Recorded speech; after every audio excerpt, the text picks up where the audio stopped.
আমাদের বাড়ির পাশে দুটো কুকুর ছিল এবং আমরা ডেলি খেতে দিতাম, ঠিক আছে। এবং অপূর্ব, এনজি, আরও গাদা ছেলে ছিল, তারা খেতে দিত। হঠাৎ আমাদের ছেলের মধ্যে কারো চোখে পড়েছিল, এনজি এবং অপূর্ব চোখে পড়েছিল। আমি বাড়ি আসি কাজ থেকে, ঠিক আছে। তারপরেই অপূর্ব এনজি বললো যে কুকুরটা এরকম হয়ে গেছে। দিয়ে আমি বললাম যে কিছু করার নেই, মানে বাঁচাতে পারবো না। দিয়ে ওরা এনজি এবং অপূর্ব ওরা ইউটিউব দেখে এবং ইউটিউব দেখার পর এনজি একটা ডাক্তার, কুকুরের ডাক্তারের কাছে পরামর্শ নেয় এবং তাকে ছবি পাঠায়। কুকুরটার ছবি তুলে পাঠিয়ে দেয়। 500 টাকার ওপর ওষুধ আনা হয়ে গেছে, প্রায় 800 টাকার মতন খরচা হয়ে গেছে আপাতত। চ হাঁ কর খেয়ে নে। প্রায় 2 সপ্তাহ থেকে 3 সপ্তাহ ওষুধ চলে।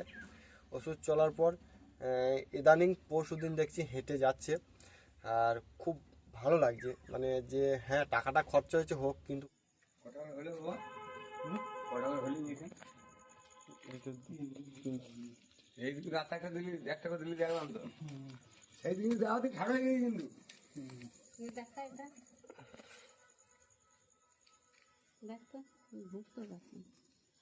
একবার মাঝে সাইড মার তারা এই ঘোরা ঘোরা এদিকে নেই।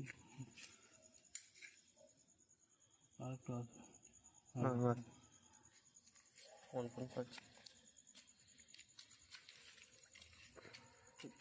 খাওয়া হয়েছিল বুঝলে, শুয়ে এক কাতে শুয়েছিল। কে কিছু খাইয়ে দিয়েছিলাম না, না এটা খাওয়াই না কেউ। দাঁড়া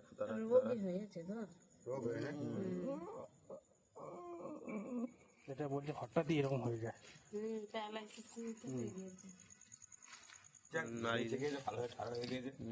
আর কিছু হবে না। খুঁট দিয়েছে তো, খুঁট দিয়েছে মানে ঠিকঠাক আছে। যে টাকাটা আমরা খরচা করেছি সেটা সার্থক হয়েছে। কুকুরটা হেঁটে চলে যাচ্ছে, মানে এতটাই আনন্দ লাগছে যে কি বলবো। তাই আমি ভাবলাম যে ভিডিওটা করেই ফেলি। এবং এখানে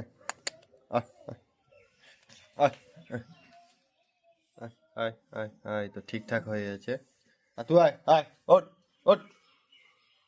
যারা কুকুরকে ভালোবাসো এবং কিছু সাহায্য করতে পারো, 5 টাকা 10 টাকা, আমি মধ্যে 5 টাকা পাঠাতে পারো, 2 টাকা পাঠাতে পারো, যার যেরকম মানে ক্ষমতা সে সেরকম অনুযায়ী টাকা পাঠাও। মানুষের থেকেও কিন্তু বিশ্বাসযোগ্য প্রাণী হলো যে কুকুর। বিশ্বাস করো কি না করো, তুমি এক মুঠো খেতে দিয়ে দেখবে সারা জীবন পায়ের তলায় পড়ে থাকবে। ভিডিওটা দেখো, দেখার পর তোমাদের যদি ভালো লাগে অবশ্যই শেয়ার করো। তো চলো, বাই বাই।